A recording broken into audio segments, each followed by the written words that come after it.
A'udzubillahi minasyaitonirrajim. Bismillahirrahmanirrahim. Alhamdulillahi rabbil alamin, nahmaduhu wa nasta'inuhu wa nastaghfiruh. Wa na'udzu billahi min syururi anfusina wa min sayyiati a'malina. Man yahdihillahu fala mudilla lahu wa man yudlil fala hadiya lahu. Asyhadu an la ilaha illallah wahdahu la syarika lahu wa asyhadu anna Muhammadan abduhu wa rasuluh. Subhanaka la ilma lana illa ma 'allamtana innaka antal alimul hakim. Allahumma 'allimna ma yanfa'una wanfa'na bima 'allamtana wa zidna ilma. Allahumma ati anfusana taqwaha wa zakkiha anta khairu man zakkaha. Anta waliyuha wa maulaha. Rabbi yassir wa la tu'assir, Rabbi tammim bil khair, amma ba'du. InsyaAllah hari ini kita sambung tadabbur surah baru daripada juzuk 29 dan juga surah terakhir. Dari segi susunan kita tadabbur surah terakhir, tapi dari segi susunan dalam mushaf, surah yang pertama daripada juzuk yang ke-28, juzuk 28. Surah ni nama dia Al-Mujadilah, ataupun ada juga riwayat mengatakan nama dia Al-Mujadalah. Dia daripada perkataan jadala yujadilu mujadalah, iaitu Allah ada sebut dalam Al-Quran, antaranya ialah wajadilhum billati hi ahsan, berdebatlah dengan mereka dengan cara yang terbaik. Juga berasal daripada perkataan jidal. Jidal ni makna bergaduh. Bergaduh pun boleh, berdebat pun boleh, berhujah pun boleh. Tapi maksud dalam surah Al-Mujadilah ni iaitu orang yang mengadu, orang yang meluahkan perasaannya kepada Rasulullah dan juga kepada Allah. Jadi kalau baca Al-Mujadilah dalam bahasa Arab dipanggil ismu fa'il, iaitu menunjukkan orang yang bercakap, seorang wanita yang sedang bercakap, sedang berhujah, sedang mengadu hal. Itu kalau baca Al-Mujadilah. Tapi kalau baca Al-Mujadalah, dal baris atas, Al-Mujadalah itu dipanggil masdar ataupun kata terbit. Kata terbit bermakna perdebatan ataupun pengaduan. Okey, sebab turun ini surah Madaniyah, turun selepas Nabi berhijrah ke Madinah Al-Munawwarah, dan ayatnya 22 ayat, dan ia turun selepas surah Al-Munafiqun. Al-Mujadilah atau Mujadalah turun selepas surah Al-Munafiqun.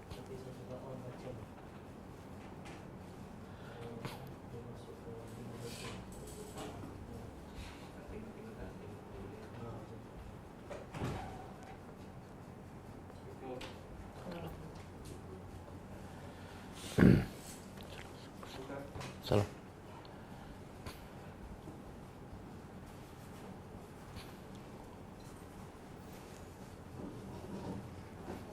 Salam. Surah ni ada sebab turun, sebab turun surah, ataupun latar belakangnya, iaitu ada seorang sahabat Nabi, wanita yang bernama Khawlah binti Sa'labah. Khawlah binti Sa'labah bin Malik Al-Khazrajiyah. Dia berkahwin dah lama dengan seorang sahabat yang bernama Aus bin Samit. Aus bin Samit iaitu saudara kepada seorang sahabat yang lain, Ubadah bin Samit. Jadi setelah pasangan ini lama berkahwin, suami kepada Khawlah iaitu Aus bin Samit berkata kepada isterinya, engkau anti ka zahri ummi, engkau ni seperti belakang ibuku. Dia panggil zihar. Dia panggil zihar. Zihar daripada perkataan zahru. Zahru makna belakang. Jadi sebelum datang Islam, peraturan dalam jahiliah, dan peraturan ni memang tak betul lah. Mana-mana suami yang berkata kepada isterinya, belakang engkau sama seperti belakang ibuku, ataupun mana-mana anggota badan isteri dia menyamakan dengan badan ataupun mana-mana anggota mereka yang haram kahwin, seperti maknya, adik-beradiknya, makciknya, maka undang-undang peraturan dalam jahiliah, isteri itu tertalak dengan talak bain, iaitu tak boleh rujuk dan tak boleh kahwin sampai bila-bila. Saya ulang, zihar iaitu suami mengatakan kepada isteri, belakang engkau sama seperti belakang ibuku. Tak mestinya belakang, cuma dia sebut zihar yang bermakna belakang sebab biasanya orang Arab kata belakang. Tapi kalau nak kata bahagian anggota badan yang lain pun, hukumnya sama. Muka engkau sama dengan seperti muka ibuku, tapi dengan niat. Niatnya apa ni? Niat dia tak nak bersama lagi dengan isterinya. Niat dia nak beritahu kamu ni haram. Sebagaimana haram aku bersama ibuku, maka aku juga haram bersama engkau. Ataupun badan engkau ni sama seperti badan makcikku, dengannya untuk menceraikannya. Maka peraturan dalam jahiliah, isteri itu tercerai dan tercerai bain, iaitu tidak boleh dirujuk lagi dan tak boleh dikahwini. Okey. Itu peraturan sebelum datang Islam. Kemudian setelah datang Islam dan Nabi, para sahabat pun dah berhijrah ke Madinah, berlaku peristiwa ni. Iaitu seorang sahabat yang bernama Aus bin Samit berkata kepada isterinya, Khawlah binti Sa'labah, belakang engkau ni sama seperti belakang ibuku. Dengan niat apa? Dia asalnya, suami dia masuk jumpa isteri dia Khawlah, dan bila dia bertanya sesuatu, isteri dia tak boleh jawab, dia marah. Bila suami dia marah, terkeluar perkataan, belakang engkau sama seperti belakang ibuku. Kemudian suami dia menyesal. Dan dia teringat kalau dalam jahiliah, hukumnya isteri dia tercerai dan tak boleh dirujuk kembali. Dia menyesal, tapi dia nak balik semula kepada isterinya. Jadi dia cuba sentuh isterinya. Kata isterinya, ini kelebihan sahabat-sahabat Nabi, walaupun orang biasa, tapi bila mereka beriman kepada Allah, mereka bertakwa, mereka takut pada Allah, walaupun yang suruh, yang minta adalah suaminya. Itu kelebihan sahabat-sahabat Nabi bila mereka kenal Allah. Mereka lebih takut pada Allah daripada suami ataupun manusia. Jadi bila suami dia nak sentuh, apa kata isterinya?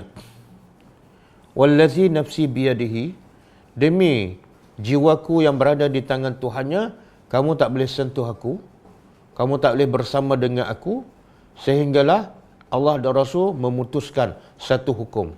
Sama ada kita boleh bersama ataupun kita berpisah selama-lamanya.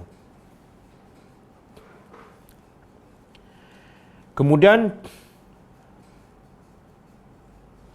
isteri ni, Khawlah ni, masih nak balik pada suaminya. Yalah, dah kahwin lama apa semua, dapat anak apa semua. Tiba-tiba suami dia bercakap macam tu, dia rasa macam frust.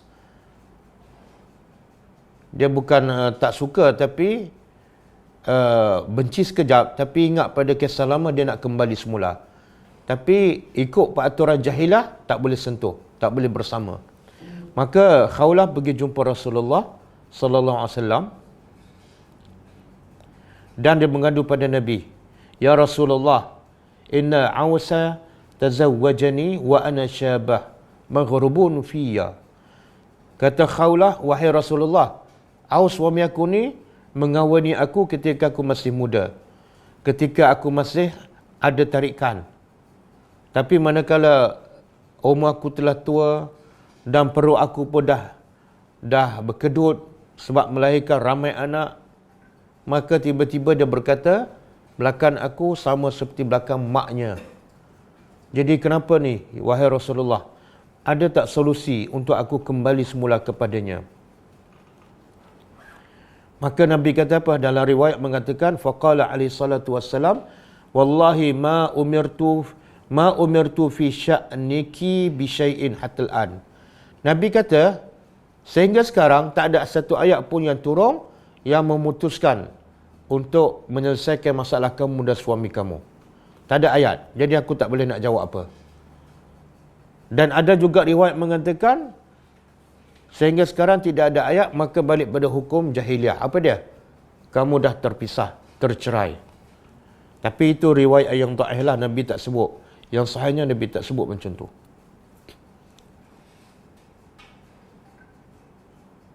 Kemudian kata Khawlah, sebab dia terlalu nak kembali kepada suaminya, tapi tidak ada ayat ataupun tidak ada hukum yang membenarkannya kembali kepada suaminya, maka dia kata Khawlah, Allahumma inni ashku ilaika. Dia pun mengadu pada Allah.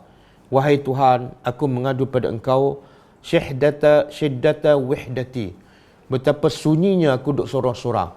Sebab bila suami aku cakap macam tu, aku tak boleh bersamanya, dia pun tak boleh bersama aku.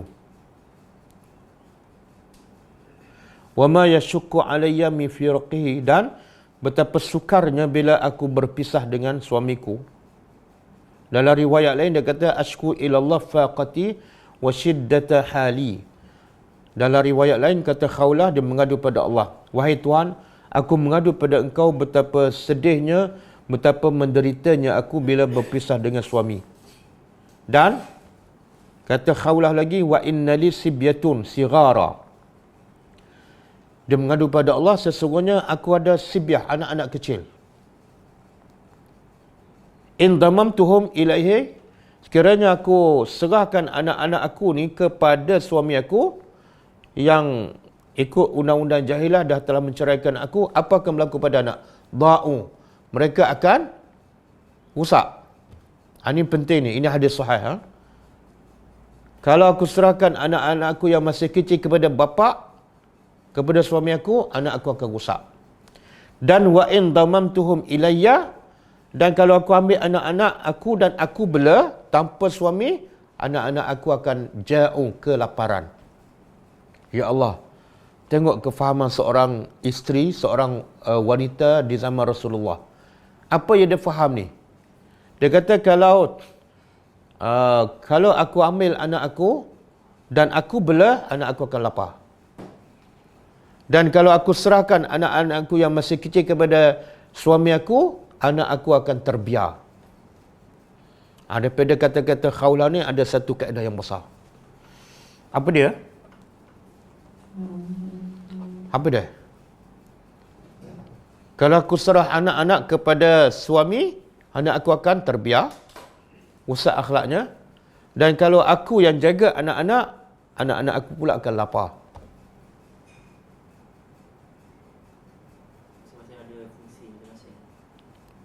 Kenapa kalau serah anak-anak pada suami, anak-anak akan rusak, terbiar? Kenapa? Sebab suami tak boleh mendidik anak. Suami ada tanggungjawab besar, iaitu mencari nafkah. Jadi akhirnya kalau anak duduk dengan bapa, biasanya anak rusak. Tapi kalau anak pula duduk dengan mak, anak akan lapar. Sebab tugas mak mendidik, bukan mencari nafkah. Ini ulama mengatakan kewajipan ibu ialah mendidik anak, bukan cari nafkah.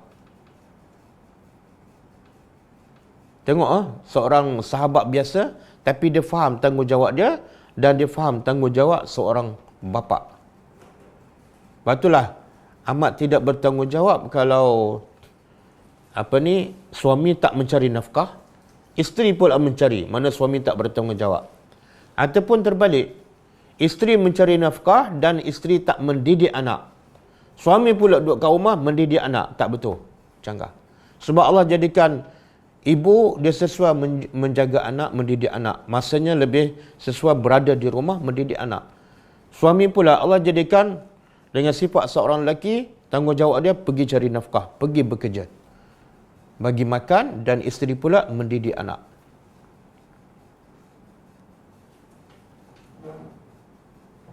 Okey? Sebab itulah ini selari dengan ayat Al-Quran, surah Al-Ahzab ayat 33. Surah Al-Ahzab ayat 33.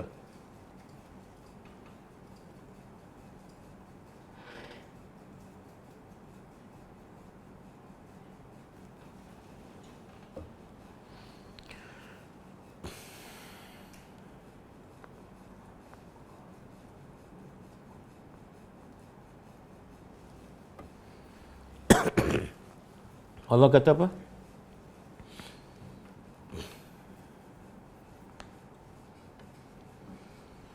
A'udzubillahi minasyaitonirrajim. Wa qarna fi buyutikunna. Hendaklah wanita-wanita qarna makna daripada qarar, tinggal diam di mana? Fi buyutikunna, di rumah-rumah mereka. Satu, duduk kat rumah.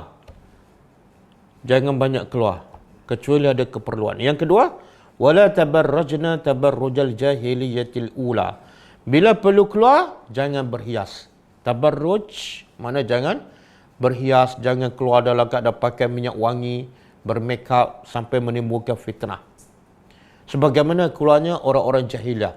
Orang jahiliah di zaman Nabi, kalau wanita keluar rumah, dia pakai wangian, dia berhias, dia bercantik, berlawa dan sebagainya. Allah kata jangan. Itu adat jahiliah. Mana bukan tak boleh keluar langsung. Asas wanita duduk kat rumah, didik anak. Tapi bila perlu keluar, Allah kata jaga adab. Jangan berhias, jangan berselit, jangan sampai menimbulkan fitnah. Berapa ramai yang wanita keluar, akhirnya jadi fitnah. Fitnah pada dirinya, fitnah pada suami, fitnah pada anak. Dan bahaya yang mudarat yang paling besar ialah anak-anak di rumah terabai. Kemudian, buat apa lagi kat rumah? Wa aqimnas salah. Dirikan solat. Belajar solat betul-betul, dirikan solat betul-betul dan ajar anak solat daripada kecil lagi ketika umur 7 tahun. Didik mereka, tunjuk contoh yang terbaik. Kemudian wa atina zakah. Keluarkan zakat. Bila Allah sebut pasal solat, Allah akan sebut selepas itu keluarkan zakat. Kan? Daripada awal surah Baqarah pun sama. Allazina yuqimuna salata wa yu'tuna zakah. Orang bertakwa ialah satu, dirikan solat, yang kedua mengeluarkan zakat. Kenapa? Kenapa disebut dua ni? Dua komponen utama. Dia dua ni sebenarnya daripada rukun Islam. Rukun Islam ada 5. Termasuklah puasa bulan Ramadan, mengerjakan haji, mengucap 2 kalimah syahadat. Tapi biasa Allah sebut 2 sahaja. Sebenarnya Allah nak bagi tahu inilah gambaran Islam. Islam ialah satu, solat, iaitu ikhlas, beribadat kerana Allah. Hubungan dengan Allah kena jaga. Solat, hubungan dengan Allah yang paling besar, yang paling utama ialah solat. Dan solat mesti ikhlas kerana Allah. Itu satu cabang Islam. Cabang Islam yang kedua, iaitu al-ihsan ila al-khalq. Buat baik kepada orang. Antara keutamaan buat baik ialah bagi zakat. Jadi Islam kalau kita solat dengan Allah, kemudian ikhlas tapi tak buat baik pada orang, itu bukan Islam. Ataupun kita buat baik pada orang, sedekah, zakat dan sebagainya tapi tak solat, itu bukan Islam. Islam mesti ada 2. Satu, beribadat pada Allah dengan penuh ikhlas, dan hasil ibadah yang ikhlas, dia suka membantu orang. Dia suka buat ihsan kepada orang. Jadi perempuan ada tak tanggungjawab dia buat baik pada orang? Ada. Ayat ni sebut pasal perempuan ni. Kamu salat di rumah, kemudian kalau kamu ada sedikit bantuan yang kamu boleh bantu orang, bantulah. Bagi duit ke, sedekah ke, bagi ilmu ke, apa-apa saja. Kemudian Allah kata apa? Kemucapnya apa? Wa ati'na Allah. Bila duduk kat rumah, taat pada Allah. Dan bila keluar rumah, taat pada Allah. Jangan duduk kat rumah, taat pada Allah. Duduk dalam masjid, taat pada Allah. Duduk dalam kelas, taat pada Allah. Tapi bila keluar pergi bekerja ke, bila keluar berjalan ke, dah longgar ketaatannya kepada Allah. Wa rasulah. Dan juga taat kepada Rasulnya. Kenapa Allah buat semua ni? Wanita pertama kena banyak duduk kat rumah. Kalau perlu keluar, jaga adab, jaga. Jangan berhias, jangan pakai wangian lebih-lebih. Dan duduk kat rumah, dirikan solat. Bila ada peluang, buatlah baik kepada orang. Taat pada Allah dan Rasul. Semua ni kenapa Allah wajibkan pada wanita?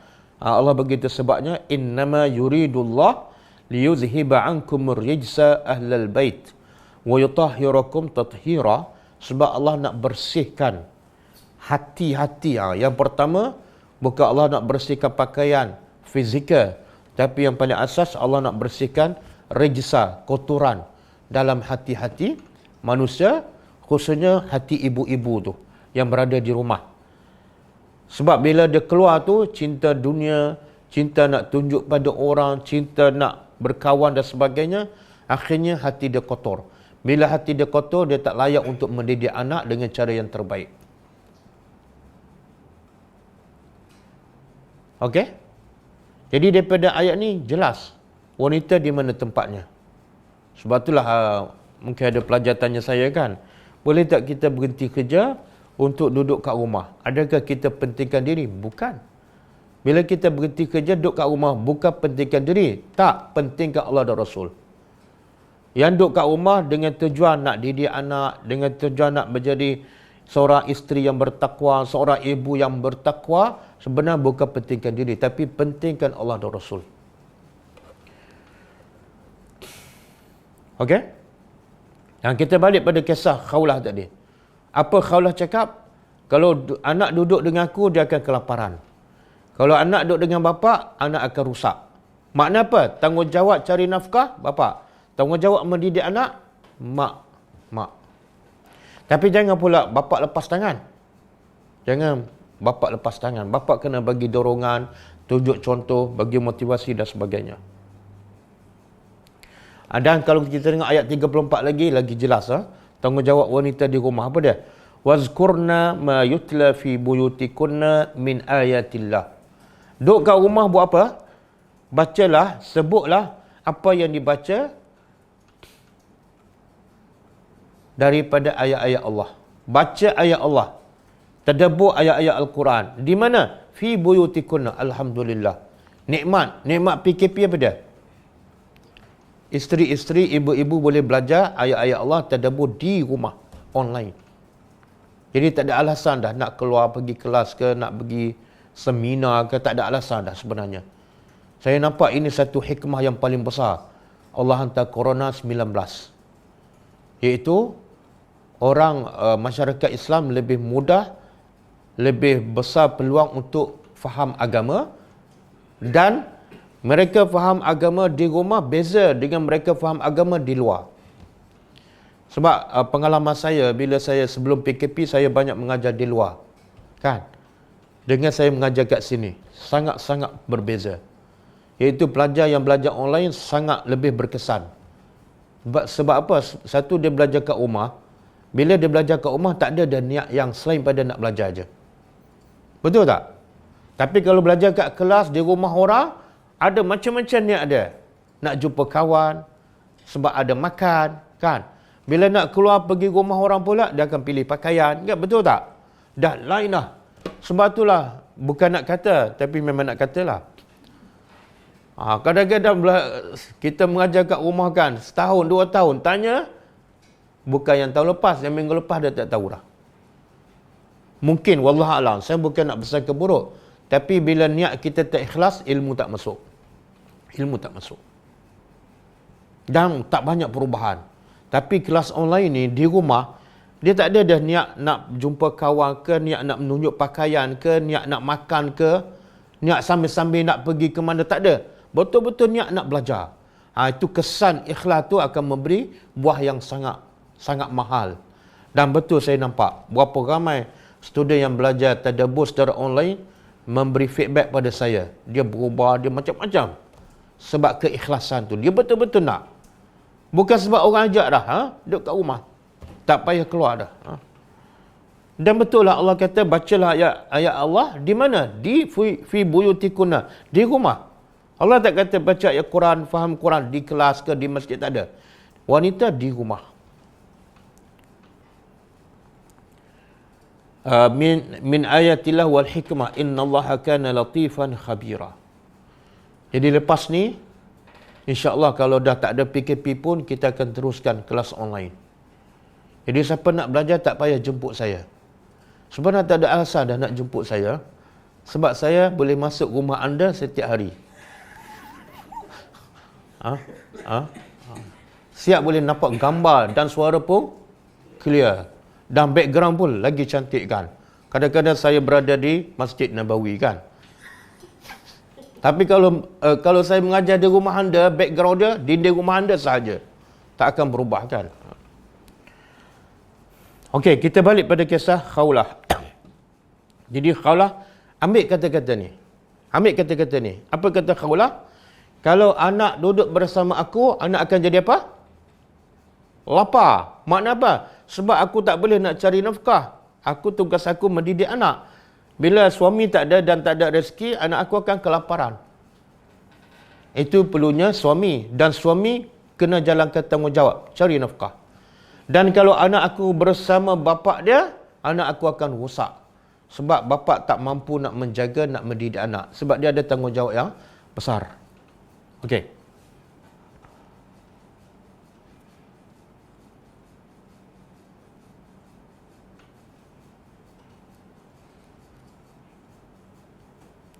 Okey, lepas tu apa berlaku? Ni. Bila kita baca kisah Khawlah, kan, ya Allah, seorang wanita biasa, tapi begitu takwa dia kepada Allah. Bila suami dia kata, belakang kamu macam belakang mak aku, terus dia tak bagi suami dia sentuh. Walaupun dia nak, walaupun dia tak nak berpisah, tapi demi nak jaga hukum, dia takwa pada Allah, jangan sentuh. Sehingga Allah turun ayat. Kemudian dia jumpa Rasulullah pula, dia mengadu. Nabi kata, belum turun ayat, aku tak boleh cakap apa. Jadi dia merintih dan mengayu kepada Allah. Nak juga supaya semoga Allah turun ayat kepada Nabi untuk bagi solusi dalam masalahnya. Dan akhirnya, fa'anzalallah ala lisani nabiyika. Allah pun turun ayat ni. Ayat 1, 2 ni. Dan 2, 3, 4 lah. Allah turunkan ayat ni bagi solusi. Apa dia? Kalau suami kamu nak kembali, kena kafarah. Boleh. Jadi berbeza dengan jahiliah. Zaman jahiliah, kalau suami cakap pada isteri, belakang kamu sama seperti belakang mak aku, dia tercerai sampai bila-bila tak boleh kahwin. Dan itu zalim pada wanita. Zalim pada wanita. Maka Islam datang dengan membawa rahmat. Islam membagi ruang kepada wanita dan juga kepada suami yang mungkin tersilap. Okey, boleh nak kembali, tapi kena bayar kafarah. Kafarah akan disebut dalam ayat yang ketiga nanti, insya-Allah. Jadi kata Nabi, ya Khawlah abshiri. Wahai Khawlah, abshiri, gembiralah engkau. Qalat khaira, kata Khawlah, ya apa dia tu? Telah turun ayat kepada aku, qad sami Allahu qawlal lati tujadiluka fi zawjiha. Maknanya Allah membenarkan kamu kembali kepada suami.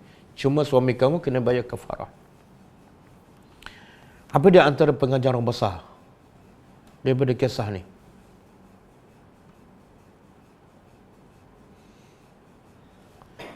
Apa di antara pengajaran besar? Jadi sambil-sambil kita fikir, kita tadabbur dulu.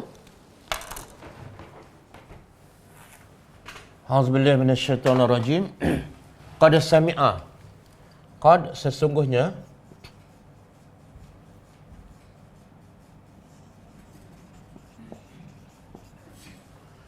Sami'a, telah mendengar. Allah. Sesungguhnya Allah telah mendengar. Mendengar di sini ada dua dalam bahasa Arab. Sami'a dalam bahasa Arab ada dua. Pertama, dengar dengan telinga. Yang kedua, sami'a yang kedua maksud dia memakbulkan. Jadi kena tengok konteks ayat. Ada sami'a mana Allah memakbulkan, bukan setakat dengar. Contoh kisah doa Nabi Zakaria. Bila Nabi Zakaria tengok Maryam setiap kali beribadat dan Zakaria masuk ke tempatnya, ada makanan sebelah.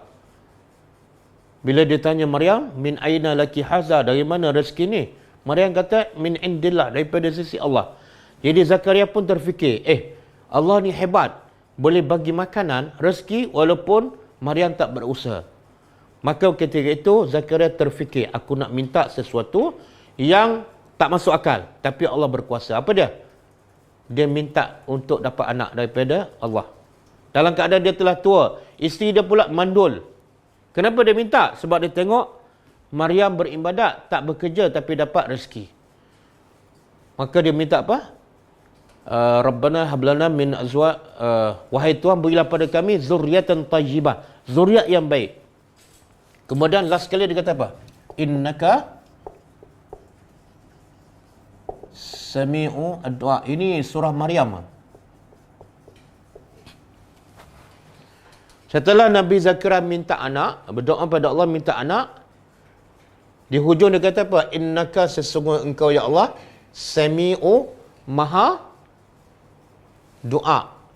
Nak terjemah apa ni, Sami'? Mendengar ke makbul? Memakbulkan. Kan? Sebab kalau setakat mendengar, Zakaria memang tahu Allah mendengar. Yang Zakaria apa dia? Zakaria ialah Allah makbulkan. Sesungguhnya engkau maha memakbulkan doa. Okey, di sini apa maksud Sami' dalam ayat kita ni?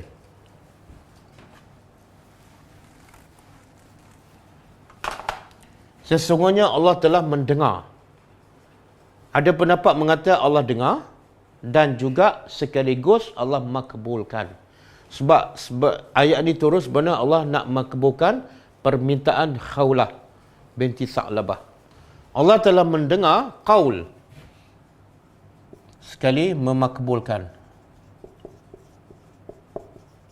Qaul kata allati, kata wanita. Allati ni makna wanita, iaitu apa nama tadi? Khawlah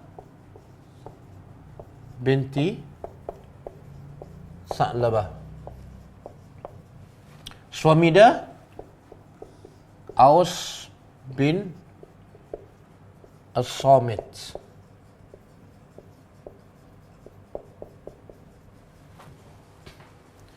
Jadi Allah telah mendengar kata-kata siapa? Wanita. Siapa wanita ni? Khawlah.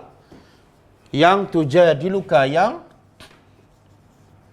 bercakap dengan engkau. Engkau ni Rasulullah.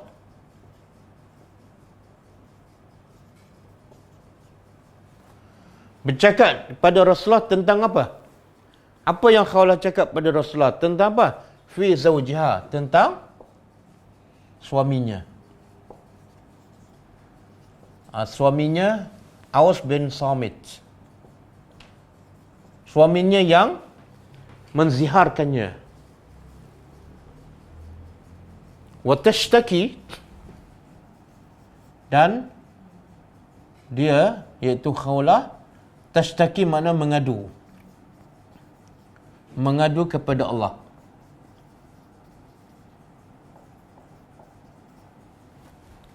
Bila suami dia menziharkannya, dia jumpa Rasulullah nak tahu hukum. Kemudian Nabi kata apa? Ayat ni belum turun. Nabi kata apa? Aku tak boleh nak buat apa-apa sebab ayat belum turun. Maka ketika itu Khawlah mengadu pada Allah. Allahumma inni ashku ilaika.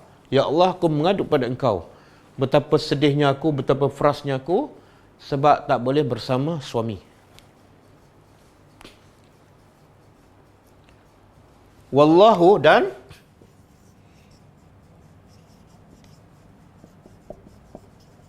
Allah yasma'u. Sekarang Allah guna fi'il apa ni? Kalau ini sami'a fi'il madhi, telah mendengar. Sekarang Allah guna fi'il mudhari' yang menunjukkan sentiasa mendengar. Allah sentiasa mendengar. Tahawurakuma. Tahawur makna hiwar, perbualan, dialog. Allah sentiasa mendengar perbualan. Kuma, kamu berdua. Siapa kamu berdua ni? Siapa? Siapa dah? Rasulullah dengan Khawlah. Rasulullah dengan Khawlah. Kenapa Allah boleh dengar? Masa Khawlah cakap ni, Khawlah cakap di mana? Di rumah Rasulullah. Dan Allah duduk kat mana? Arash, kan? Atas pada 7 lapis langit. Mana jarak tu berapa jauh? Sebab itulah bila turun ayat ni, apa kata Aisyah? Kata Aisyah radhiyallahu anha, Alhamdulillah Allazi sami'a al-aswat. Cuba terjemah. Alhamdulillah, segala puji bagi Allah, allazi sami'a, yang telah mendengar al-aswat, suara-suara. Kalau saut, satu. Kalau aswat, semua suara. Apa maksud kata-kata Aisyah tu? Dia bersyukur pada Allah sebab Allah mendengar semua suara. Jadi bila Allah mendengar semua suara, maksudnya kita kena puji Allah. Satu kebaikan, satu nikmat. Apa kebaikannya bila Allah mendengar semua suara? Apa kebaikan?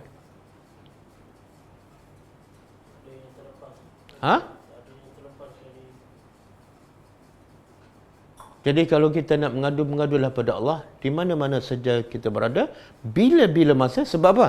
Allah dengar. Sebab tu kata Aisyah, rumah Nabi kita tahu kan, rumah Nabi kecil je. Masa Khawlah bercakap dengan Rasulullah, Aisyah duduk kat mana? Dalam rumah. Mana rumah Nabi kecil? Mana jauh tak antara Aisyah dengan Khawlah? Tak jauh. Tapi Aisyah tak berapa dengar apa Khawlah cakap. Tapi Allah yang duduk di atas arsy dengar. Hebatnya Tuhan. Jadi pengajarannya apa dah? Bila nak cakap, cakaplah benda baik. Cakaplah benda yang Allah redha saja. Sebab apa? Allah sentiasa dengar. Dan Allah akan balas mengikut apa yang kita cakap. Kalau kita cakap benda yang Allah redha, Allah akan balas pahala. Walaupun sepatah. Jom pergi kelas. 3 patah aja. Allah dengar. Pastikan yang kita cakap yang Allah redha sahaja. Daripada ayat ni, satu. Yang kedua, bila nak cakap benda yang benar, jangan takut. Jangan takut. Cakaplah. Sebab kebenaran itu adalah pahit. Yang penting Allah dengar dan Allah akan bagi ganjaran. Kemudian yang ketiga, kebaikan Allah dengar ni apa dia? Kebaikan Allah mendengar semua suara. Walaupun jarak Allah dengan kita terlalu jauh. Tapi kebaikannya apa?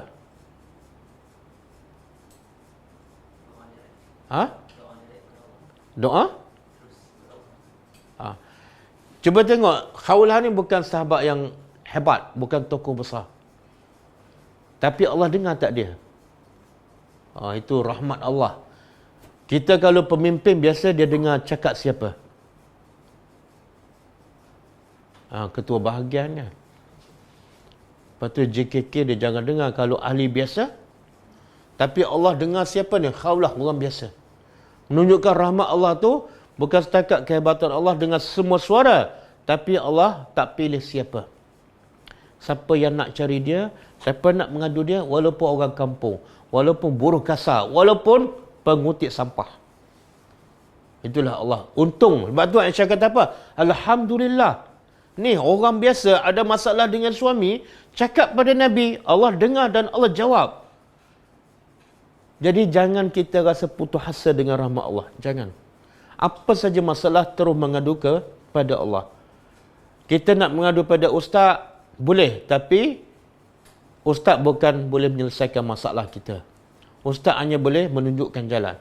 Sebab tu saya pernah sebut, ada seorang pemuda dia memang ada masalah. Macam-macam dosa dia buat. Berzina lah, minum arak, macam-macam dia buat. Kemudian dia nak bertaubat. Bila nak bertaubat, orang bagi cadangan, kamu pergi jumpa ni, seorang syekh ni memang hebat. Memang hebat, bagus.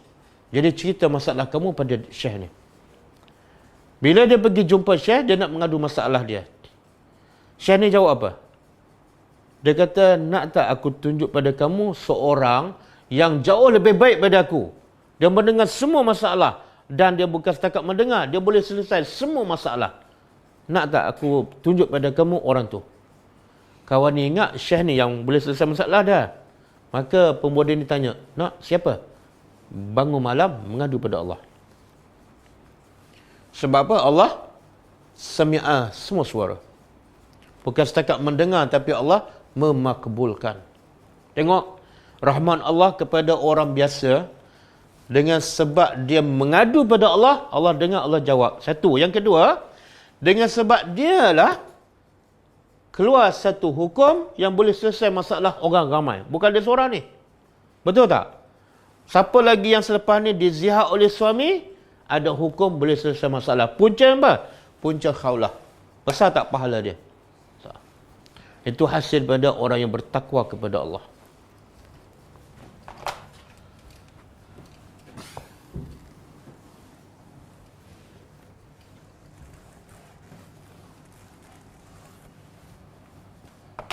Okey, kemudian innallah, sesungguhnya Allah sami'un, maha mendengar, basirun, lagi maha melihat. Kenapa dua? Kenapa ada sami'un dan ada basirun? Sebab Allah nak beritahu, Allah bukan setakat dengar apa saja yang kamu cakap, tapi Allah juga melihat apa yang kamu buat. Kadang-kadang kamu cakap lain, tapi kamu buat lain, kan? Yang Allah nampak kamu salat, tapi yang Allah dengar kamu tak fokus, tak khusyuk. Jadi kena jaga dua-dua. Satu, tutur kata kita. Yang kedua, perbuatan kita. Jadi bila dua sifat ni, kena pastikan. Kena pastikan apa? Yang kita cakap, semua yang Allah redha. Jangan cakap benda yang nak lepas gerang ke, marah ke apa, jangan. Yang kedua, pastikan yang kita buat yang Allah redha. Dan bila kita buat benda yang Allah tak redha, terus bertaubat. Okey? Ada dalam solat kita selalu sebutkan Sami Allahu liman hamidah. Okey, apa makna ni? Kita ucap bila ni? Selepas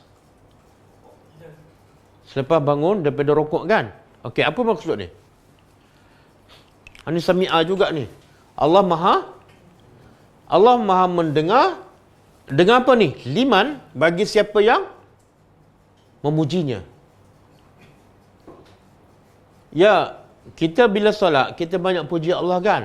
Dan Allah dengar tak? Allah dengar. Tapi kita kena faham. Kata ulama, Allah bukan semua dengar orang yang puji dia. Ayat ni maksud dia ialah Allah mendengar orang yang betul-betul pujinya. Berapa ramai yang solat, Allahu Akbar, fikiran melayang. Sebenarnya dia tak puji Allah. Mulut sahaja puji, tapi hati tak. Perasaan tak ada. Yang tu Allah tak dengar. Jadi Allah nak begitu, dia hanya dengar kepada orang yang benar-benar memujinya. Sama lah kita, kan? Kadang-kadang orang puji kita, kita tahu dia membodek, kita tak layan pun, kan? Awak ni memang bagus lah. Kita tahu dia memang kaki bodek, kita tak dengar. Jadi Allah lagilah.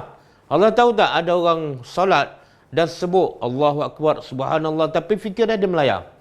Yang tu Allah tak dengar. Sebab dia bukan puji, dia baca. Dia baca zikir. Okey. Kemudian, allazina,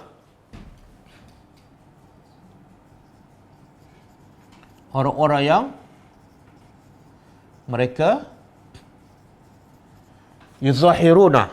Yuzahiruna, menziharkan. Yuzahiruna, mereka menziharkan. Menziharkan. Minkum, dari kalangan kamu. Okey. Yuzahiruna, menziharkan. Zihar ni daripada perkataan apa? Zahru. Zahrun. Apa makna zahrun? Zahrun makna belakang ni. Belakang. Jadi ada tak dalam Quran, surah Lazim, yang ada perkataan zahrun dan makna dia belakang?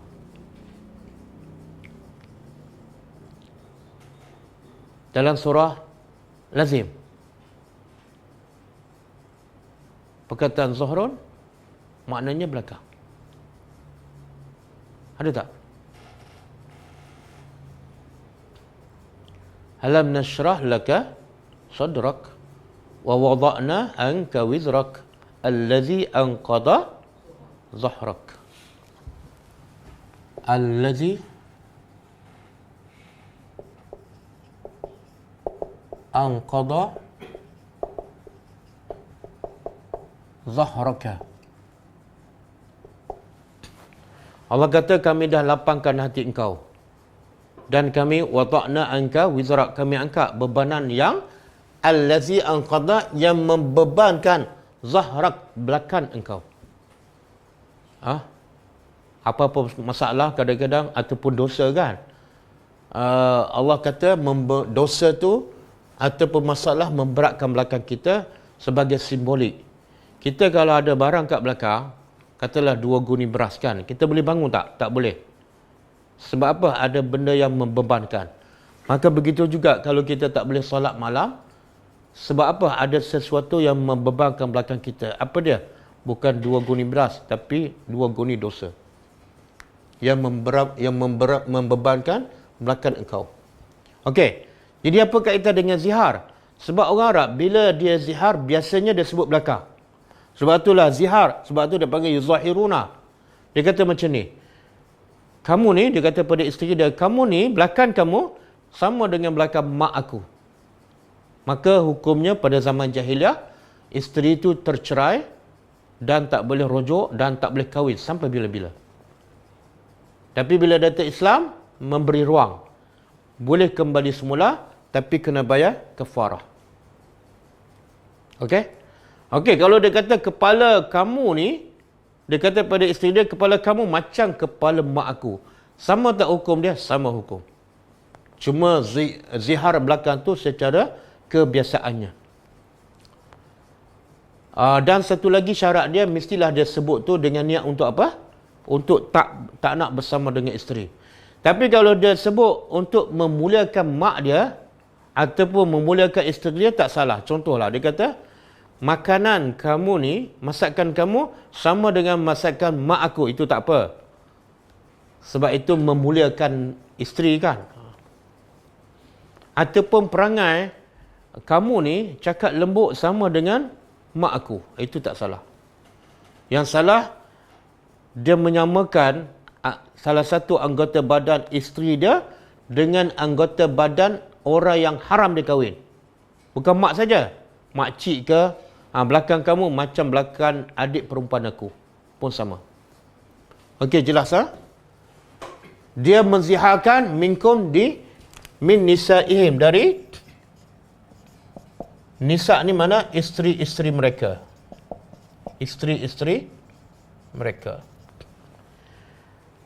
Maknanya, bila dikatakan zihar, kalau dia menziharkan isteri dia. Kalau dia menziharkan pembantu ataupun hamba dia, tak jadi zihar. Ataupun dia menziharkan tunang dia. Dia kata apa? Contoh. Kamu ni, kalau kahwin dengan aku, belakang kamu macam dengan belakang mak aku. Tak jadi zihar. Sebab apa? Dia boleh jadi isteri. Okey, Allah bagi tahu kenapa tak boleh ziharkan, tak boleh samakan isteri dengan mak. Kenapa tak boleh? Allah bagi tahu, mahunna, tidaklah mereka itu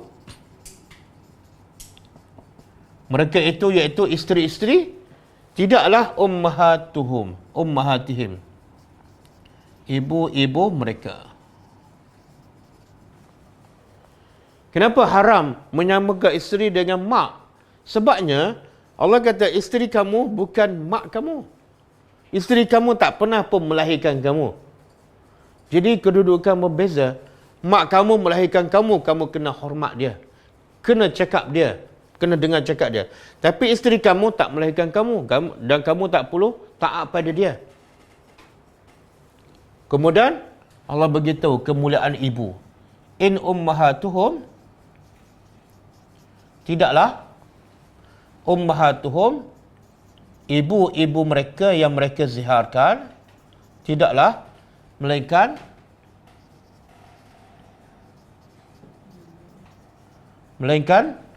allati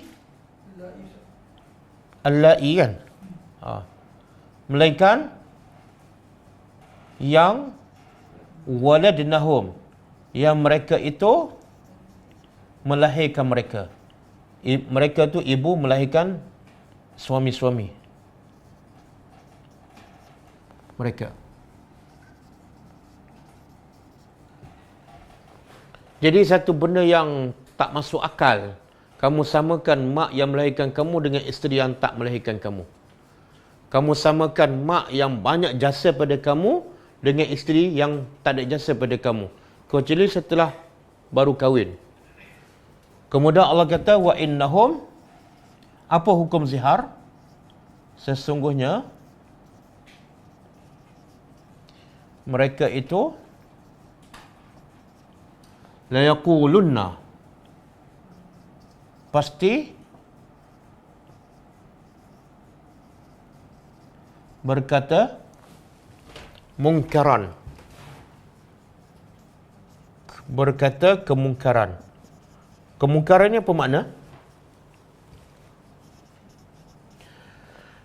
Mungkar daripada ingkar, iaitu mengingkari ataupun menolak. Iaitu apa saja yang akal tak boleh terima ataupun fitrah manusia menolak, itu benda mungkar. Contoh bercakap bohong kan, fitrah kita, akal kita berkata tak betul, itu mungkar lah tu. Jadi kita nak tahu mungkar ataupun tak, katalah kita tak tahu dalil lagi kan, tanya dulu akal ataupun fitrah kita, benda tu bagus tak? Kalau akal dan fitrah kita mengatakan tak bagus, biasanya benda tu mungkar lah. Jadi apa yang mungkar ni? Apa yang mungkar? Menyamakan ibu dengan isteri, perbuatan mungkar dan dosa besar. Kemudian minal qauli, dari perkataan. Dia jadi mungkar dengan apa ni? Dengan kata-kata je. Belakang kamu sama dengan belakang, dengan kata-kata dah jadi satu dosa besar. Dan wazura, wazura apa dia? Pendustaan ataupun pembohongan. Apa yang berbohong? Iaitu dia kata mak sama dengan isteri, itu dusta, itu bohong. Kemudian Allah kata, wa innallah,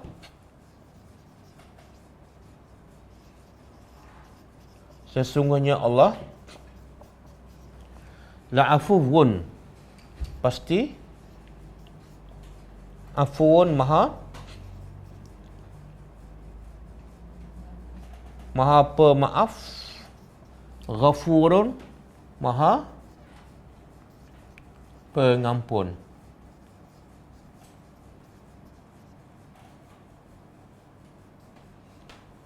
Apa beza dia? Beza afuwun dengan ghafur. Pendapat pertama mengatakan afuwun, Allah ampun dan Allah delete terus. Makna tidak ada dalam rekod amalan kita di akhirat besok. Terdelete terus. Tapi kalau ghafur, Allah ampun, catatan dosa masih kekal dalam rekod. Bila dia pergi akhirat, Allah sebut satu-satu. Tapi bukan di khalayak ramai. Kita dengan Allah sahaja. Itu pendapat yang pertama. Pendapat kedua, afuun, Allah ampunkan yang lepas. Ni, ada yang sahabat buat salah kan, zihar isteri, kemudian dia bersama, ada hadis. Lepas dia zihar isteri, dia bersama dengan isteri. Belum bayar kafarah. Maka Allah kata, Allah ampunkan. Afu, ampun yang lepas. Kalau akan datang buat salah lagi, ghafur, Allah akan ampunkan yang akan datang.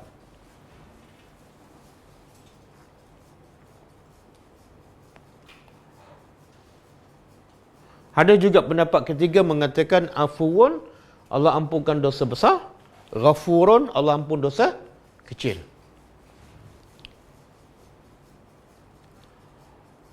Boleh?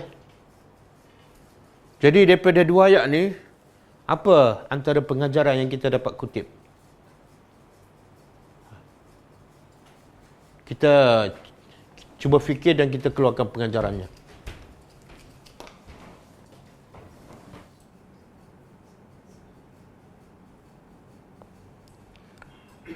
Antaranya apa dia? Antara pengajaran daripada kisah Khawlah dan juga dua ayat yang kita dah tadabbur, antaranya ialah rahmat Allah kasih sayang Allah kepada hamba-hambanya, sehingga kan Allah mendengar keluhan dan aduan seorang wanita biasa.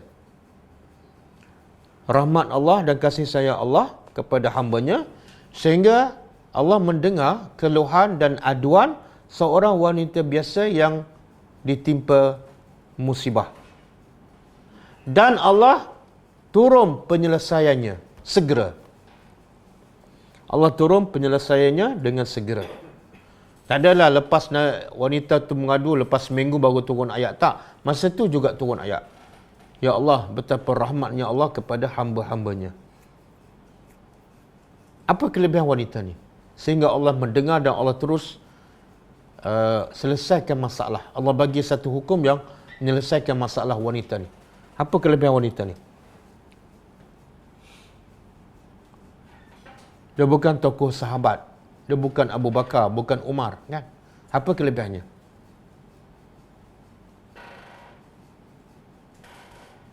Dan kita boleh tak jadi macam dia? Apa kelebihan?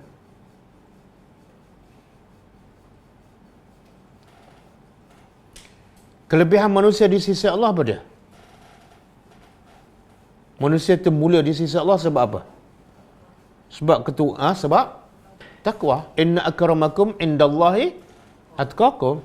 Orang yang paling mulia di sisi Allah bukan bangsa Arab, bukan ulama, bukan ustaz, bukan orang kaya, tapi orang yang paling bertakwa. Maka sebab itu Allah sebut kisah seorang wanita ni, walaupun dia bukan sahabat yang hebat, Allah sebut rakam kisah dia dalam Quran, dan Allah terus dengar masalah dia, Allah terus keluarkan solusinya. Sebab apa? Sebab sifat takwa dia. Bila suami dia cakap macam tu dan suami nak sentuh dia, minta maaf. Aku nak sangat. Tapi takwa kepada Allah menghalang dia. Dan dia tak berhenti kat situ, dia pergi jumpa Nabi pula, nak tahu apa Allah cakap ni. Apa Allah cakap? Itu takwa. Jadi kalau nak jadi orang yang mulia di sisi Allah, tak perlulah banyak duit, tak perlulah rumah besar. Jangan buang masa pada benda yang Allah tak pandang. Jadilah orang yang bertakwa kepada Allah, maka Allah akan mendengar apa saja masalah kita dan akan bagi makhraj, jalan keluar. Okey, yang kedua. Pengajaran kedua,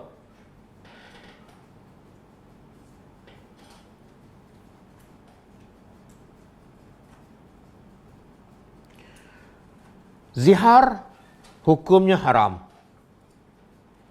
Dan satu perbuatan yang mungkar dan dusta.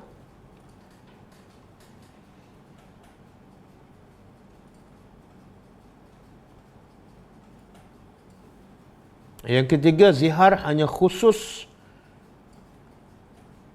kepada isteri sahaja. Kalau kutunang ke, hamba ke, tak jadi. Yang ketiga, setiap hukum Allah ada hikmah dan sebabnya. Bila Allah kata tak boleh, Allah beritahu sebab.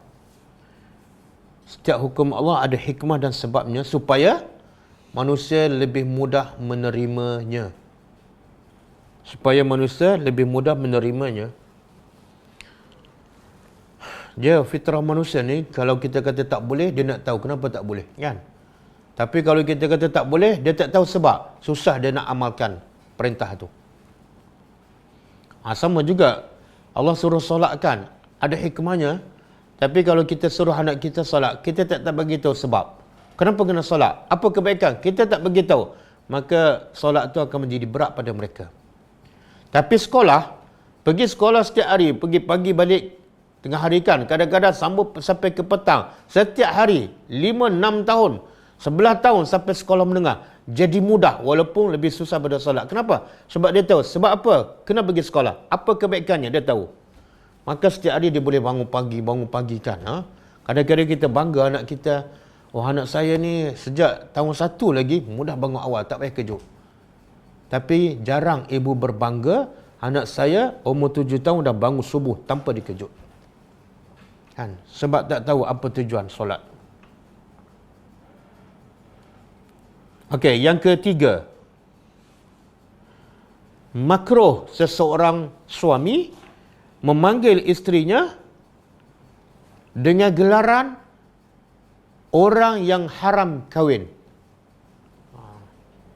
Panggil, contoh dia panggil isteri dia, Ummi. Hukumnya makruh sebab Ummi itu mak dia. Ini isteri dia, mana sama mak dengan isteri.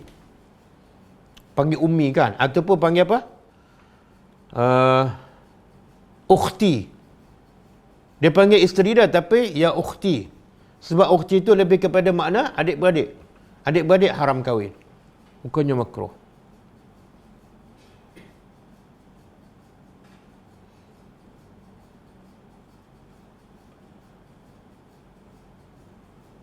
Okey. Itu antara pengajaran. Kalau nak tambah satu lagi, pengajarannya ialah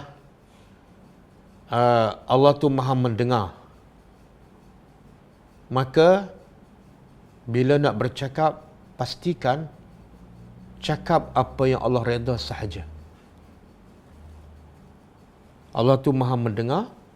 Bila nak bercakap, pastikan bercakap apa yang Allah redha sahaja. Dan Allah juga maha melihat. Bila nak melakukan apa-apa perbuatan, pastikan perbuatan yang diredai oleh Allah sahaja.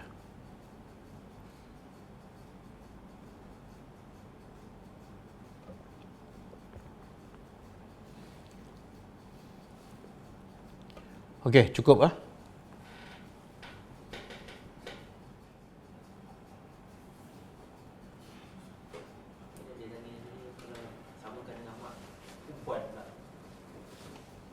mak perempuan. Mak mertua dia lah, sama hukum dia. Dia menyamakan isteri dengan mana-mana wanita yang haram kahwin. Termasuklah mak mertua.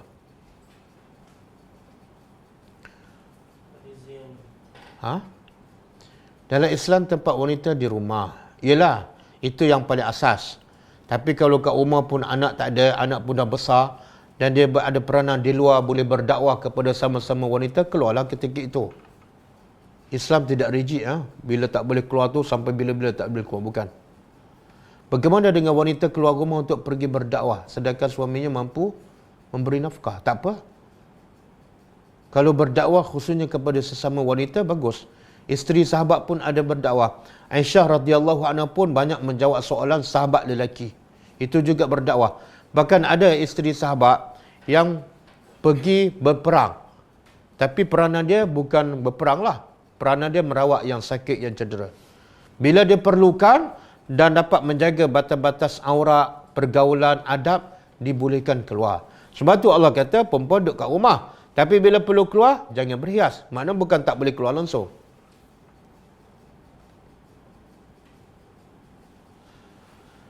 Soalan, mulut tak berkata tapi dalam hati banyak berkata ketika marah. Macam mana? Istighfar. Bila dalam hati ada rasa marah, terus istighfar.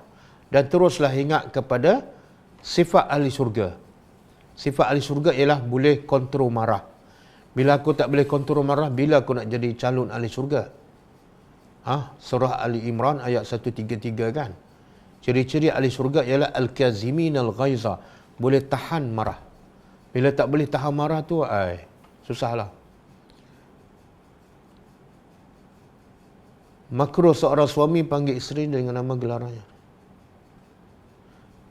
Gantikan dengan panggilan sayang, dengan nasihat tu. Panggil sayang. Tapi kalau dah tua-tua nak panggil sayang, orang kata apa pula? Gatal pula kan? Ada ucapan Allah lebih dekat dari urat leher kita. Adakah bererti Allah itu tidak di atas? Tak. Ulama mengatakan tafsir ayat itu lebih dekat daripada urat leher ialah malaikat. Tengok ayat sebelum tu. Ayat sebelum tu menceritakan tentang malaikat. Sebab tu tafsiran yang tepat, yang lebih dekat daripada urat leher ialah malaikat, bukan Allah. Boleh rujuk tafsir dan tengok ayat sebelum tu. Itu tafsir yang paling tepat. Yang dekat dengan urat leher ialah para malaikat. Boleh beri penerangan sedikit tentang manhaj Jemaah Tabligh yang berpusat di India? Saya tak tahu dengan detail, Saya pun tak baca buku-buku mereka. Cuba saya tengok dengan mata. Dan juga ada saudara mara saya yang ikut tabligh. Jadi secara umumnya, orang jemaah tabligh ni, asas dia nak ajak orang beriman kepada Allah. Cuma, pandangan saya, jemaah tabligh ni, kaedah dia tak ikut cara Nabi.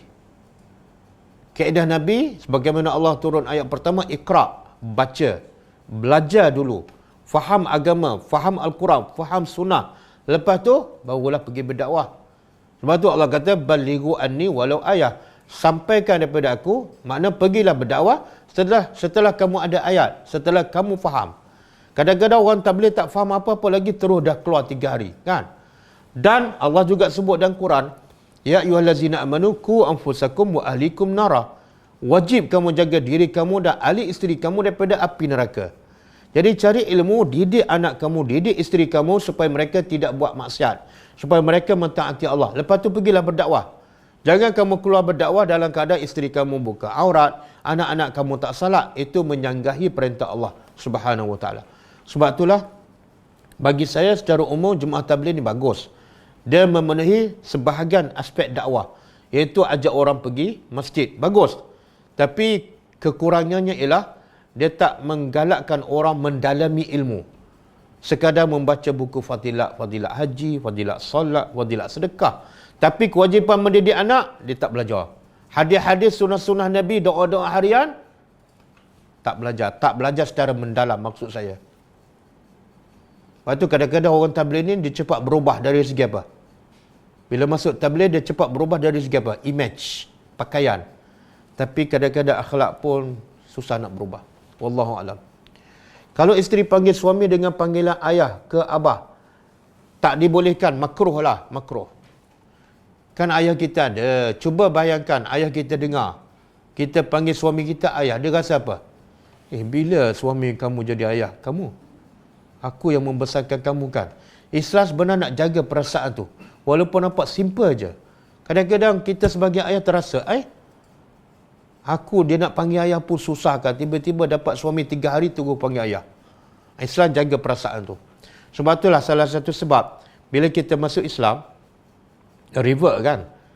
Islam tak menggalakkan yang revert tu tukar nama. Kenapa? Nak jaga hati bapak dia. Mak bapak dia yang bagi nama tu. Oh, kamu masuk Islam, hilang nama yang aku bagikan. Perasaan tu, walaupun dia bukan Islam, tapi Islam menjaga perasaan.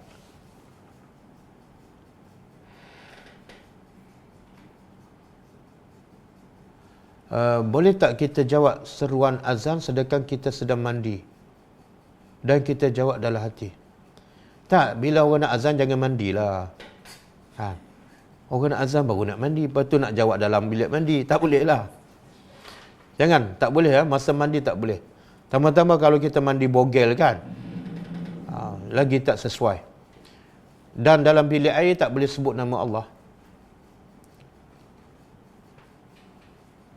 Mengenai zakat, apabila dah cukup haul, adakah kita mesti membayar zakat pada hari itu juga ataupun ada tempoh contoh dalam sebulan? Tak. Dia macam ni, ibadat yang paling baik ialah yang buat dengan segera. Kalau dah cukup haul 1 hari bulan, yang terbaik hari itulah. Tapi kalau kita ada hal, tak sempatkan nak keluarkan duit ataupun dah keluarkan duit tapi tak ada orang nak bagi, tak ada masalah lah, besok. Kalau tak ada juga, minggu depan tak ada masalah. Yang penting ada usaha untuk buat seawal yang mungkin.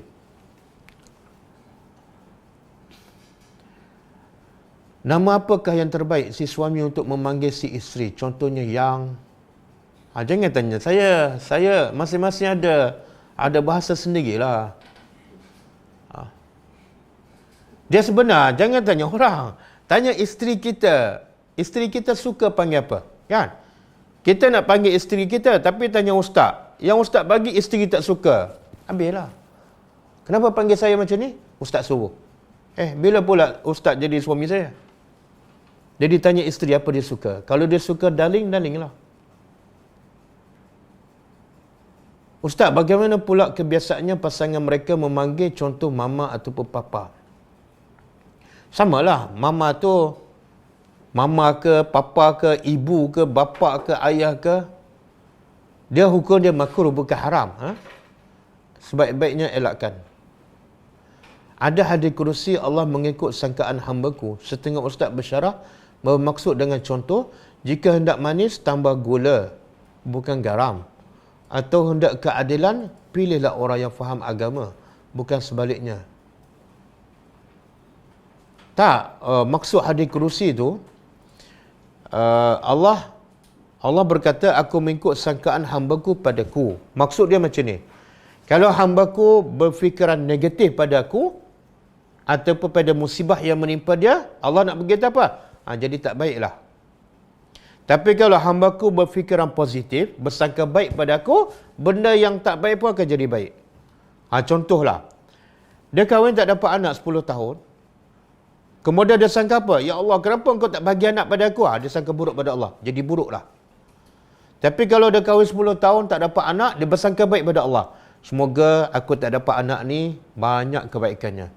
Aku boleh belajar tanpa diganggu oleh anak. Tanggungjawab aku mendidik anak pun tak ada. Di akhirat pun tak kena soal. Semoga ini adalah baik untuk aku. Maka akan jadi baiklah. Wallahu a'lam. Dah. Ada soalan kat sini nak tanya? Angkat. Ada soalan? Tak ada.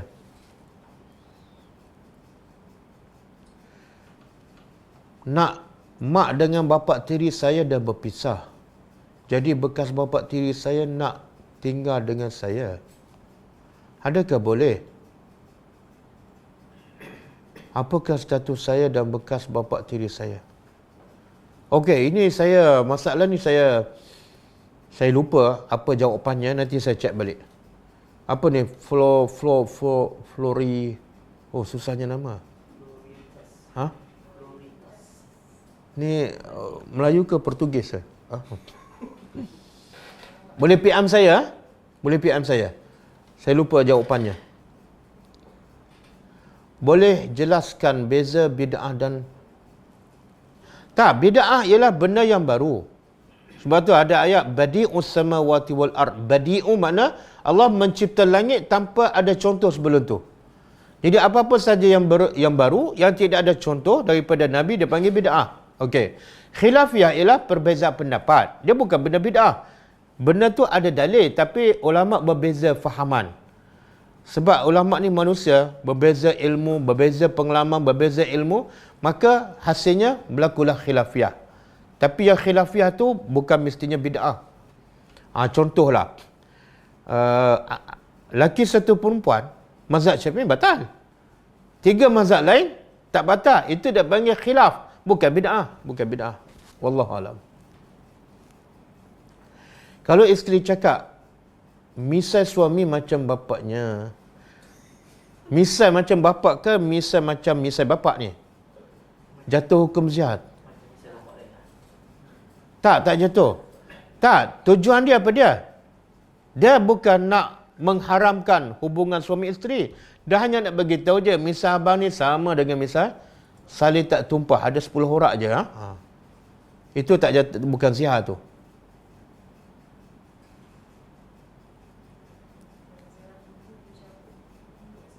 Apa dia?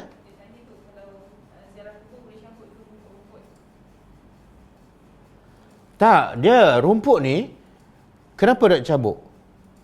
Kalau betul-betul menyemakkan, okeylah. Tapi kalau kita cabut dengan niat apa? Ada kebaikan tertentu ke? Ada keberkatan tak? Itu salah. Tapi kalau kita cabut dengan tujuan untuk membersihkan supaya nampak tak semak, tak salah. Islam mengajukan supaya kita bersih, kan? Di mana-mana tempat pun. Kalau kita kalau isteri keluar bekerja untuk bantu suami, anak-anak hantar pengasuh, apa pendapat ustaz? Pendapat ustaz ialah pendapat Al-Quran. Quran kata isteri ni duduk kat rumah. Tapi kalau suami gaji dia tak besar, tak cukup makan, perlu dibantu oleh isteri, boleh. Tapi jangan sampai mengabaikan tanggungjawab, satu sebagai isteri. Yang kedua, tanggungjawab sebagai ibu. Kalau dia boleh jaga 2 tanggungjawab ni dan dia perlu membantu suami untuk cari nafkah, silakan. Dan bila dia keluar, kena jaga adab, kena jaga aurat. Apa faedah dia bantu isteri? Duit cukup makan tapi keluar buat dosa. Apa makna? Dia masalah besar manusia bukan tak cukup makan, tapi tak cukup pahala dan banyak dosa. Jadi bila nak bantu suami, jangan menambahkan dosa isteri dan juga dosa suami.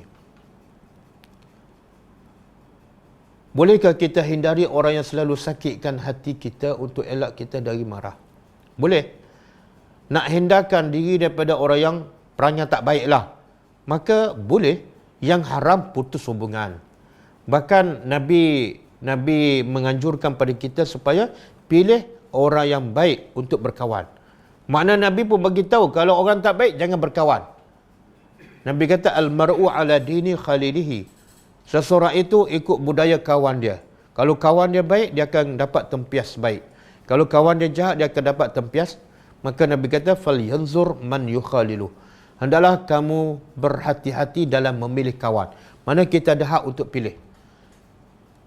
Jadi kalau kita nak jauhkan diri pada kawan yang menyakitkan hati kita, tak salah. Yang haram kita putus hubungan. Langsung tak bertegur siapa, langsung tak bertanya khabar, itu haram. Apabila kita mendengar azan di radio ataupun TV, perlukah kita baca doa selepas azan? Ataupun doa itu untuk azan dari muazzin? Okey, pendapat ulama yang sunat menjawab azan, Nabi kata iza sami'tumul muazzin faqulu mislama yaqulul muazzin. Bila kamu dengar orang azan, maka jawablah sebagaimana yang disebut oleh muazzin. Nabi kata apa? Jawab sebagaimana disebut oleh muazzin. Tapi bila di TV ataupun di radio, bukan muazzin, itu rakaman. Ulama kata tak sunat jawab. Termasuklah doa selepas azan pun tak disunatkan. Sebab doa selepas azan ialah bila kita dengar daripada muazzin betul-betul, secara live. Sebab itulah bila nak beli rumah ke, pilihlah rumah dekat masjid ataupun surau supaya kita dapat kelebihan menjawab azan tu. Hak kita ke atas apa tu? Quran. Baca, faham, tadabbur dan menyampaikan. Untuk hak menyampaikan, kalau wanita macam mana, termasuk juga ke kena? Ya, wajib. Sebab Nabi sebut secara umum, man ra'a minkum munkaran. Siapa saja lihat kemungkaran. Siapa saja. Nabi tak kata lelaki ataupun perempuan. Siapa saja melihat kemungkaran, apa saja kemungkaran, maka dia kena ubah. Jadi wajib mengubah, wajib menyampai, tidak hanya kepada lelaki sahaja, tetapi berdasarkan kepada sifat lelaki ataupun wanita. Kalau wanita tak sesuai berdakwah pada lelaki kan. Lagipun lelaki bukan masalah kekurangan pendakwah. Bagi lelaki pendakwah dah ramai. Yang masalah ialah wanita ni, kekurangan pendakwah wanita. Jadi wanita sampaikan sesama wanita. Ataupun sampai kepada anak-anak kecil, walaupun lelaki tak salah. Wallahu alam. Bagaimana seorang isteri? Cuba angkat sikit dia. Bagaimana seorang isteri yang bekerja dari zaman bujang lagi, dan dengan duit itu beliau menolong dalam dakwah. Beliau bercadar nak berhenti untuk mendidik anak sambil berdakwah dan belajar tadabbur Al-Quran online dengan ustaz. Tapi bimbang akan bergantung duit dengan suami. Dan dia nak bergantung rezeki daripada Allah. Tak. Kenapa bimbang bergantung dengan suami? Memang kerja suami. Tak payah bergantung pada suami. Memang kerja suami cari nafkah dan bagi makan pada isteri. Itu hak isteri ke atas suami. Isteri kena bagi tempat tinggal, isteri kena bagi makan minum, suami kena bagi tempat tinggal, makan minum dan keselesaan pada isteri. Jadi itu bukan bergantung, itu tanggungjawab suami. Jadi kalau nak berhenti untuk berdakwah, baguslah. Dan sebenarnya kamu tak perlu bekerja pun, itu bukan kewajipan kamu. Macam mana nak nasihat isteri yang masih keluar berniaga jumpa kawan-kawan lelaki? Jumpa kawan-kawan letak gambar kat Facebook sedangkan dalam iddah sebab suami meninggal dunia. Bolehkah buat macam tu? Tak boleh. Suami ni tak boleh keluar rumah. Sebaik-baik duduk kat rumah walaupun suami hidup ataupun suami dah mati. Kemudian yang kedua, berniaga kan. Berniaga tak salah. Berniaga tak salah. Tapi kena jaga adab. Kena jaga adab, kena jaga pergaulan, kena jaga aurat. Biasa lelaki, perempuan ni kalau dah keluar, bila berniaga bercampur semua lelaki perempuan. Kadang-kadang pakaian dia tak jaga kan. Kadang-kadang dia pakai pakaian untuk tarik customer kan. Itu dah boleh jadi haram dan boleh membawa kepada syirik. Kemudian masuk pula gambar dalam Facebook, tak payahlah, tak payah. Antara punca Kita jadi semakin cinta pada dunia bila orang suka pada kita. Antara sebab orang suka pada kita sebab kita pamerkan gambar kita, bisnes kita dalam tu. Akhirnya fokus kita lebih kepada manusia dibanding kepada Allah. Betul ke kitab Fadail Amal yang disebut oleh Jemaah Tabligh mengandungi 70? Ada hadis dhaif dalam kitab Fadail Tabligh, tapi berapa peratus saya tak tahu. Saya tak tahu. Wallahu a'lam. Allah tidak mengampunkan dosa syirik. Adakah bermaksud orang Islam yang melakukan perbuatan syirik? Tak. Kena faham. Dalam ayat ni Allah kata innallaha la yaghfiru an yushraka bihi wa yaghfiru ma duna zalik. Maksudnya Allah tidak mengampunkan dosa syirik. Maksud apa ni? Kalau dia tak bertaubat. Kalau dia syirik dan masa dia hidup dia bertaubat pada Allah, Allah terima. Sebab itulah semua sahabat Nabi ni asalnya musyrikin. Tapi bila mereka bertaubat, mereka beriman, mereka jadi manusia generasi yang terbaik yang tidak akan berulang lagi. Yang Allah kata tak diampunkan bila dia mati dalam syirik, tak diampunkan. Tapi kalau dia mati dalam buat dosa besar dan dia tak bertaubat, ada kemungkinan tak Allah terima taubat? Ya, ada kemungkinan. Walaupun dia tak bertaubat. Apa pendapat Ustaz tentang seorang muslimah yang menggunakan nama family suami? Tak payahlah sebab bukan sunnah Nabi pun. Aisyah tak guna, Aisyah Muhammad, tak ada. Jadi tak payah, bukan sunnah Nabi pun. Kekalkan nama kita yang diberi oleh ibu bapa kita. Ustaz, bila isteri rindu ke ibu, peluk suami, nak lepaskan rindu kepada ibu. Kenapa pula ibu perempuan, suami lelaki? Mana nak sama? Subhanallah. Dia rindu. Dia yang kewajipan anak kepada mak bapak apa dia? Ya Allah sebut dalam Quran. Itu penting kita tadabbur. Kadang-kadang bila tak tadabbur, kita buat benda yang kita rasa betul. Sebenarnya tak betul pun. Kewajipan anak-anak pada mak bapak bukan rindu, buat baik. Rindu je 10 tahun tak buat-buat baik pun. Tak ada nilai rindu tu. Allah kata, selepas jangan syirik pada Allah, wabil walidaini ihsanan. Wajib buat baik, bukan wajib rindu. Jadi kalau betul kamu rindu, kalau betul kamu sayang pada mak bapak, telefon tanya khabar, ada masalah bagi duit kan, ada masalah dia nak hospital, pergi bawa dia ke hospital. Jangan duk rindu je selama-lamanya.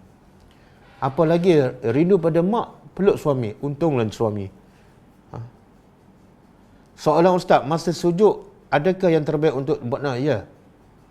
Ada yang memberitahu bahawa tidak boleh membaca doa secara rumi dengan lisan.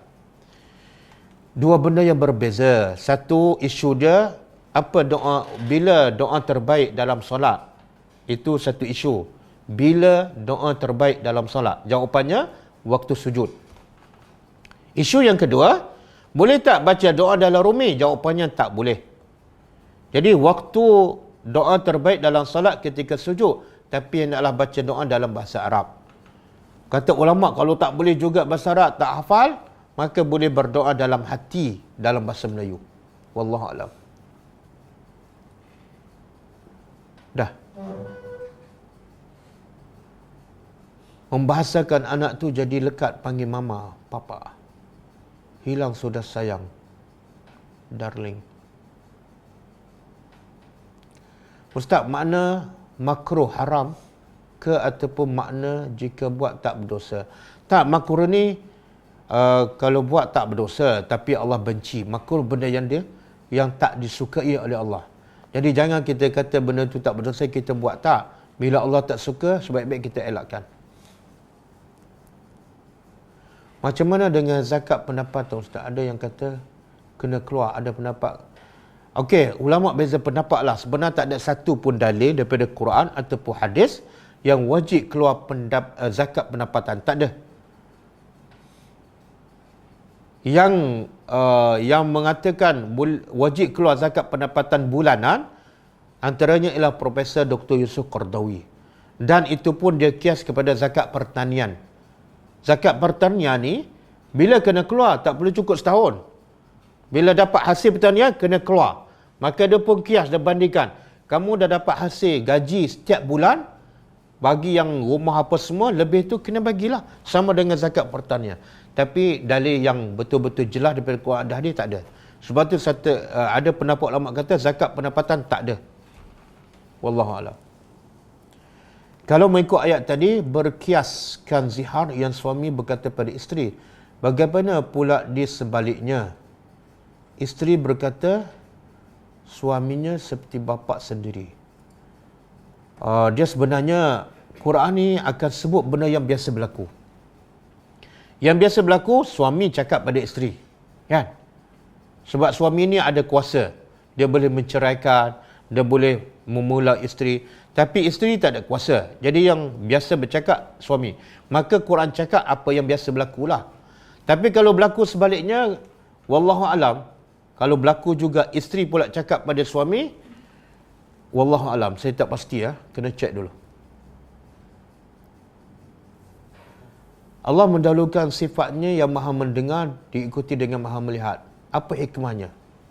Okey, hikmahnya dia sebenar yang mana kita lebih takut? Allah mendengar ke Allah melihat?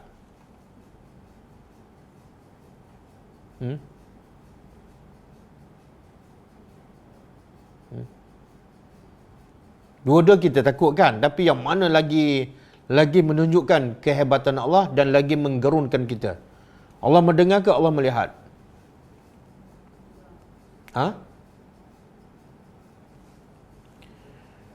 Dia kalau sifat manusia, kalau manusia melihat, tapi dia lihat yang zahir, dalam hati, dia tahu tak?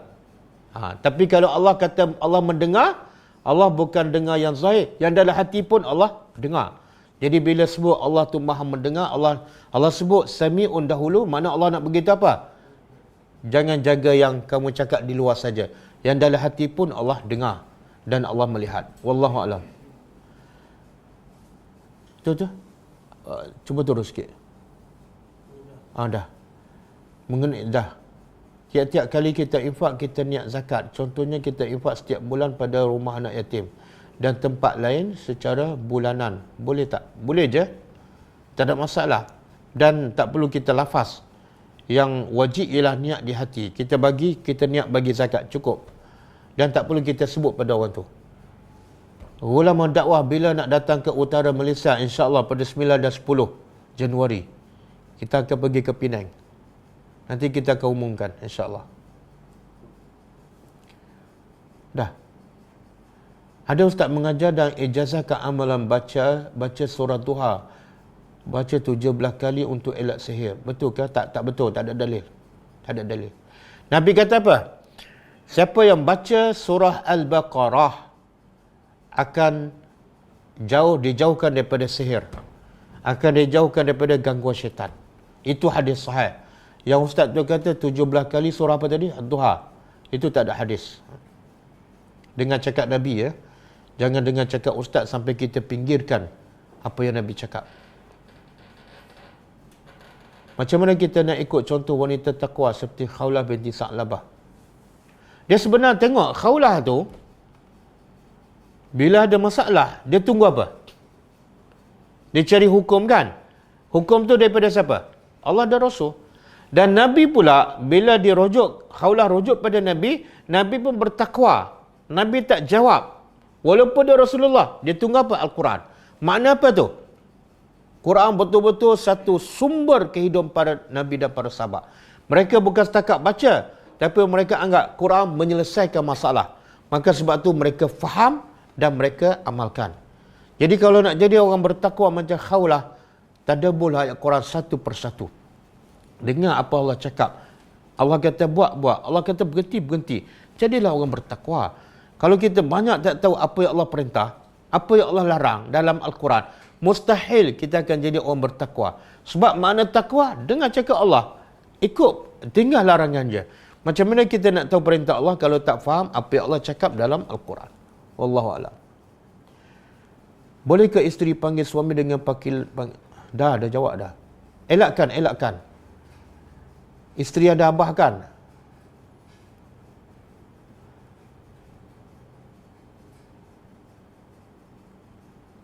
Kalau adik-beradik sentiasa buat sakit hati, boleh kita jauhkan diri daripada mereka Sebab jaga hati dan tak nak gaduh. Boleh jauhkan, macam saya jawab tadi lah, boleh jauhkan tapi jangan putus hubungan. Sekali-sekala telefon, tanya khabar, ziarah mereka. Dan apa yang mereka cakap tu jangan simpan dalam hati. Kalau betul yang mereka cakap tu salah dan kita tak buat pun, kenapa kita nak takut? Jangan ambil hati. Tapi kalau yang mereka cakap tu betul, kita betulkan. Kita betulkan. Macam mana nak jawab bila anak tanya Allah di mana? Jawab sebagaimana yang Allah sebut dalam Quran. Semastawa alal arsy, Allah bersemaya di atas arasy. Jawab sebagaimana Allah tanya, Rasulullah tanya wanita hamba, di mana Allah? Wanita itu tunjuk ke atas, iaitu fis sama', di tempat yang tinggi. Itu semua hadis sahih dan daripada Quran, bukan daripada saya. Jangan tuduh saya ada fahaman yang salah. Apa yang saya jawab adalah bersumber daripada Quran dan hadis. Wallahu a'lam. Salam Ustaz, doa lepas solat lebih afdal dalam bahasa kita ke bahasa Arab? Tak, doa yang terbaik ialah dalam bahasa Arab dan daripada Nabi. Ulama kata kalau kita baca doa dalam bahasa Arab dan daripada doa yang Nabi baca, kita dapat dua pahala. Satu, pahala baca doa. Yang kedua, pahala ikut sunnah Nabi. Tapi kalau kita tak hafal doa yang daripada Nabi, bacalah bahasa Melayu. Kita dapat satu pahala, pahala berdoa.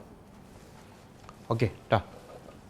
Cukup Semasa tahiyat awal dan akhir ada hadis tentang angkat jari dan pusing. Masa bila perlu angkat jari? Ulama beza pendapat. Ada kata angkat daripada awal sampai akhir. Ada kata dalam mazhab Syafi'i angkat ketika asyhadu an la ilaha illallah, baru angkat. Jadi ulama beza pendapat. Bagi saya mana-mana je, sebab hadis Nabi tak sebut secara jelas bila mula diangkat dan bila jatuh. Hadis tak sebut secara jelas. Maka sebab itulah ulama berbeza pendapat. Dan fokuslah pada apa? Khusyuk. Ya Allah terima salat bukan orang angkat bila orang, bukan orang pusing jari. Tak. Ya Allah terima salat ialah bila salatnya khusyuk. Qad aflahal mu'minun allazina hum fi salatihim khashi'un. Okey, cukup Cukup. Kita sambung akan datang insya-Allah. Kelas kita akan datang ialah malam ni, insya-Allah pukul 9 malam. Kita tutup dengan membaca tasbih kafarah. Subhanakallahumma wa bihamdika asyhadu an la ilaha illa anta astaghfiruka wa atubu ilaik. Assalamualaikum warahmatullahi wabarakatuh.